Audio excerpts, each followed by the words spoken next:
guys, rematch review. I did this review 2 years ago, if I'm corrected, and the problem was I did not save this video. I wish I did because my reaction in this video, I know I was so excited, so pumped and shocked at the same time. Of course, this movie is called The Collector, 2009. This time I will save the video blog. I just broke the news out. Information, actually, The Collector 2 is being released this year. It's known as The Collection, and it's supposed to be the sequel to the first movie. I didn't even know there was a sequel to it. I was hoping for it, but I didn't really they shot it already, and especially they completed it. I guess when you watch so many movies and you're so busy, I don't really have time to keep up with everything. Sorry, guys. Take my glasses off. Well, let's start with this. The first time I ever heard about this movie, it's pretty much TV, and it's supposed to be like a Saw prequel. What I heard of the rumors, which is not, and I just thought the movie would be like a typical slasher. I'm gonna try too hard to be like these other slasher movies, or horror movies, or whatever, or try too hard to be Saw. You know, that's what I thought it was. I didn't really give a fuck about this movie, so I said whatever. Then when my friend from the job actually told me about this movie, he was hyped up about it. And my friend, he's like one of those guys that's like into that serious drama killing shit. You know, like NSCI or some shit, like Law and Order crap. Yeah, sorry, I'm not into those shows, but he's into it. So if he's saying that he likes it, and I was like, you know what? I had nothing to do one day, and I decided, okay, let me rent this. No, actually, I did not rent it. I actually took a chance and bought it. I bought the DVD, had deleted scenes, had alternate ending. I remember the alternate ending. Alternate ending was pretty much when he decided not to save the girl, like he just runs out the house, so he could finally escape from it. And I remember that was the alternate ending, but in the original ending, he was honorable, so he decided to go back, which I already told you already, just now. But I was so shocked how really good this fucking movie was, and it was like a survival horror slash a drama suspense thriller, and it was a sad movie for me too, because it's like I feel so sorry for this character. You know, he had a hard time with his wife. You know, his wife was supposed to owe money, so he decided to help his wife out. Say, okay, I'm gonna try and help you out. So he's trying. First, the movie starts off with the killing. Like this rich family get pretty obviously killed by the collector, and then you get to this scene when the house being fixed up from another rich family, and it's pretty obvious when I look back on it, it had to be another killer. Not another, excuse me, it had to be the killer working on the house also, because the way the killer sets these booby traps, you gotta be inside the house constantly like a fucking ninja. He's a ninja serial killer, what he is. A ninja serial killer. You know when ninjas go inside the castle and try to see what areas to go in to escape and so on. That's what this killer was, man. But we don't know who the killer was. I think that, to me, my opinion, this is only opinion, I think the killer is the exterminator. It has to be the exterminator. Those scenes when the killer was letting the bugs go, they were showing a spider scene. You know, so got me curious. I think the killer is the exterminator for some reason. That's just a guess. But anyway, yeah, I'm going too forward with this review, am I? But hey, I got over 15 minutes. I can talk shit as much long as I want now. Anyway, the hero of the movie, or I would say anti-hero of the movie, because he was a crook anyway. But the anti-hero of the movie, who's supposed to be the hero, well, he is a hero. But the anti-hero was like, I feel sorry because he had a bad day, to one bad day, to another day that had been worse. And then when you think he got it, the day was hell and worse and horrible, terrible. It was fucked up, and I was like, oh fuck. He thought he got away with it.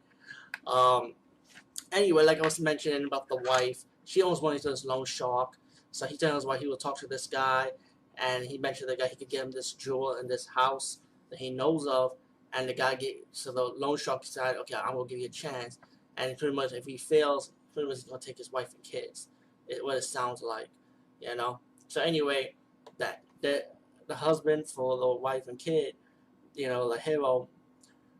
Well, let's call him a hero. I won't call him an anti-hero. I'm gonna call him a hero because he is the lead character. So he started going to the house trying to rob the jewel, but he heard that there's somebody else in the house, so he runs and he realized, wait a minute, he's not the only one in this house. He thought the family went on vacation. So then the guy comes up, the collector, the mass killer, runs around the house. He heard noises, and then the guy who runs around hiding, trying to stay away from the collector. But then not only the guy, he be wondering like, yeah, something's not right, because he realized he's seeing wires and all this shit going on, and the collectors at the same time, I think the collector himself, the killer, the villain in the movie, wondering, is there somebody else in this house? I'm like, I'm hearing noises. And he probably seen scenes like how the cat got. Yeah, see, I don't want to ruin no death scenes either. Like, there's some good shit, some good old fashioned death scenes that works for this movie. So I don't want to ruin the moment for you. But I can tell you one thing: the kill scenes are pretty good. The torture scenes are pretty good. Um, there's blood and gore, of course. The kill, like to me, I felt like the kill scenes were new. It was like old kill scenes, but it was like new kill scenes for this movie, how they set it up, and but it's just the kill of the villain in this movie was so so precise, like tactical. You know, like saying he knows what he was doing. He had wires. He had chandeliers with knives. He had acid on the floor. Believe it or not, he had acid on the fucking floor. Yo, this killer wasn't playing. He was like, yo, I'm gonna catch people. You know, I'm like, I'm making sure no one get involved in this. But we still don't know what the killer looked like, except for the hero when he was fighting against the killer and he removed the mask. But it looked like he probably had some eye disease, because you see like his eyes were like greenish like, you know. But anyway, when the hero was trying to steal the jewel, he comes across with the man that owns the house. He was getting tortured, and then he told the man, the father of the movie, and who owns the house, actually thought he did it, but he did not do it. He tried to explain to him, and then he pulled out this golf club, and that was booby trapped too. And of course, he fell down the ground, the steps, and the collector villain took him back down the basement. While running around cat and mouse, pretty much, the hero, he went down to the basement. He talked to the father. He said, you know, he gave him the combination lock to get the gun, and at the same time, he got the jewel too. He trying to save the wife, but he was trying to save the girl. He's trying to look for the girl too, the daughter. He can't find the daughter. Well, to fast forward a little bit more to the pace of this review, he actually finally got out the house, and in the alternate ending, they actually had him escape. Like, he just walked out, like he didn't give a shit, you know, whatever, even though he saw the girl. But in the real ending, which I want to ruin already, like I said, he saw the girl, but as this hero, that's why I'm not going to call him an anti-hero. He's decided to become an honorable warrior now, an honorable person, oh man, with honor. So, you know what, I'm going to go back to the house, because remember, the guy that stole the jewel, he also has a daughter too. So probably had this mentality like, you know what, if that was my kid, I would go back. You know, so he pretty much go back. Willing to say he's saving the girl, and that's when he finally comes face to face with the collector. They start battling, fighting, and then the collector kidnaps him, knocked him out. The little girl hiding in the basement, and he tortured the hero a little bit. Cops come, the cop car comes in, so the collector stopped. He killed the cop, pretty obvious. The guy escaped with the little girl.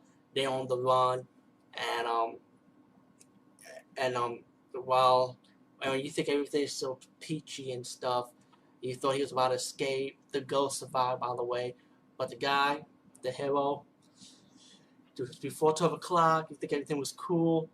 Spoiler, spoiler, spoiler. I already spoiled it for you already so far. A little bit. Not, I didn't spoil the kill scenes too much, did I? Anyway, he in the ambulance truck, and the ambulance truck got hit, started flipping over. The collector comes out, kidnaps the hero of the movie, put his ass in the box because he needs a replacement now.